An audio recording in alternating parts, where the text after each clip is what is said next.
Hi friends, welcome to our channel JP motivation. Friends, आज मैं बात करने वाला हूं उन दो हैबिट्स के बारे में जिसे यदि आपने आज के आज नहीं छोड़ा, आज अभी के अभी इसका त्याग नहीं किया, तो भविष्य में हो सकता है कि आप पैसे वाले ना बन पाए या तो फिर आप अपने पैसे को जोड़ ना पाए।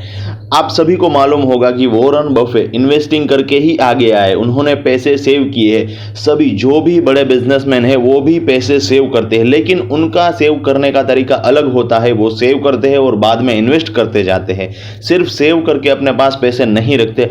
अब इन्वेस्टिंग जो है वो तो बाद में आएगा, जब हम पहले सेव तो करना स्टार्ट करें।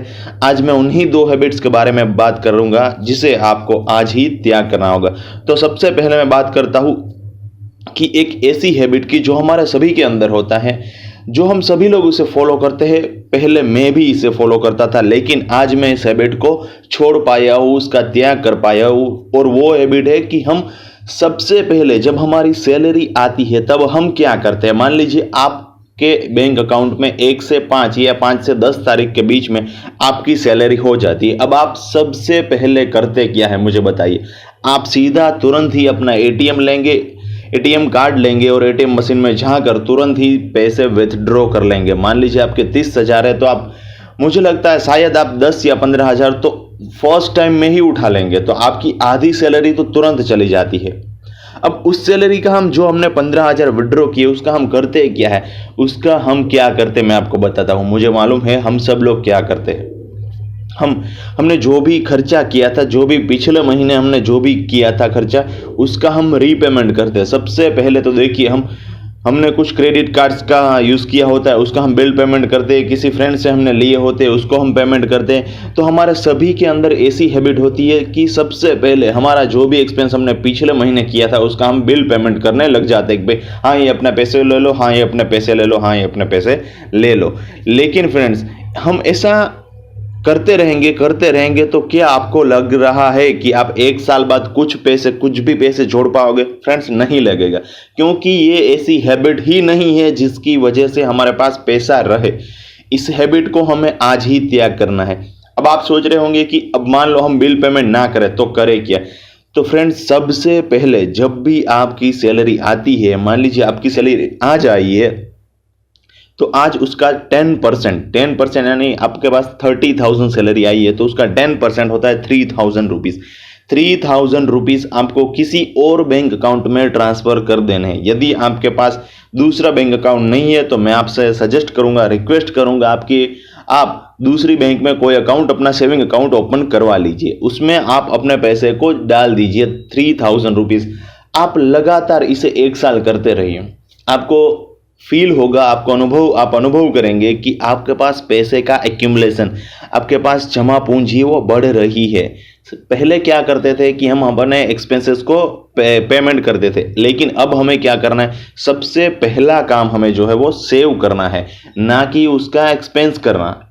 अब दूसरी हैबिट पे आते हैं कि हमें जो है, मान लीजिए ये मई महीना चल रहा है, जो भी महीना चल रहा है उसके पिछले महीने में हमें उधार नहीं लेना है। मान लीजिए आप 5वें महीने में उधार ले लेते हैं किसी और फ्रेंड से, तो आपको जो जून महीना आएगा उसमें आपको उसे रीपेमेंट करना ही पड़ेगा।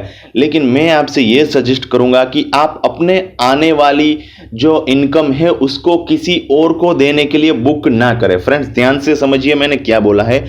आपकी आने वाली जो इनकम है फ्यूचर में, उसको अभी इसी टाइम पे किसी और को देने के लिए बुक ना करें। इसका मतलब क्या हुआ कि जून में जो आपकी इनकम होगी उसको अभी किसी और को देने के लिए, यानी मई महीने में किसी और को देने के लिए बुक नहीं करना है। तो हमें क्या करना है, आप सोचेंगे तो हम क्या करें।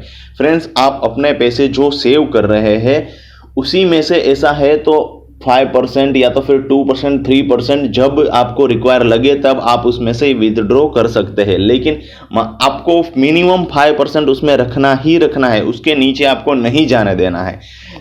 आप यदि ऐसा करेंगे तो आपको किसी और से उधार लेने की ज़रूरत भी नहीं पड़ेगी। फ्रेंड्स, ज़्यादातर हमारे पास क्या होता है कि 22 या 25 तारीख तक आते आते हमारे पास पैसे ख़त्म हो जाते हैं। तो उस केस में आप क्या कर सकते हैं कि जब आपने पहले 10% सेव किए थे उसमें ऐसा है तो 5% विड्रॉ कर लीजिए, लेकिन 5% पड़े के पड़े रहने दीजिए। जब 5% से आपकी अगली सैलरी तक आपके पास पैसे रहेंगे तो आपको किसी और से उधार लेने की ज़रूरत नहीं पड़ेगी। फ्रेंड्स, तो ये दो ऐसी हैबिट थी जिसे आज ही अभी के अभी हमें त्याग करना है। उसको सबसे मैं आपको समराइज़ करके बताता हूँ कि हमें जो है सबसे पहले खर्चे चुकाने नहीं है, हमें सबसे पहले इन्वेस्ट करना है। और दूसरी बात है कि हमें भविष्य में आने वाली इनकम को किसी और को देने के लिए आज बुक नहीं करना है, यानी हमें किसी से उधार लेना बंद करना है। यदि आप अपना राशन भी, आप कुछ भी उधार लेते हैं तो आप कभी भी अपने पैसे को सेव नहीं कर पाएंगे। और फ्रेंड्स, यदि आपको ये वीडियो अच्छी लगी हो और आप समझना चाहते हैं कि हमारे उन सेव किए हुए पैसे को हम कहाँ पे ऐसे इन्वेस्ट करें कि हमें ज़्यादा रिटर्न मिल पाए। अब आप सभी को मालूम है कि पैसे सिर्फ और सिर्फ सेव करके सेविंग अकाउंट में पड़े रहेंगे तो उसमें आपको ज़्यादा इंटरेस्ट नहीं मिलना है। लेकिन मेरे आज की इस वीडियो का मोटो सिर्फ यही था कि आप अपने पैसे सिर्फ छोड़ना स्टार्ट तो करिए, आप सेव करना बचाना शुरू तो करिए। यदि आपने शुरू ही नहीं किया है तो आप इन्वेस्टिंग के बारे में तो सोच ही नहीं सकते। फ्रेंड्स, ज़्यादातर मैंने भी अनुभव किया है, मेरे फ्रेंड्स सभी लोग सेव नहीं करते, बस ऐसे ही जैसी सैलरी आए उसी उड़ा दी, खत्म। बस 20 तारीख तक तो सब कुछ खत्म हो चुका होता है और फिर उधार मांगना शुरू। लेकिन फ्रेंड्स, हमें ऐसा नहीं करना है, हमें इस लाइफस्टाइल को चेंज करना है। आपके अलावा कोई और इसे चेंज नहीं कर पाएगा, इस बात को आपको ध्यान में रखना है। तो फ्रेंड्स, मिलते हैं अगले वीडियो में।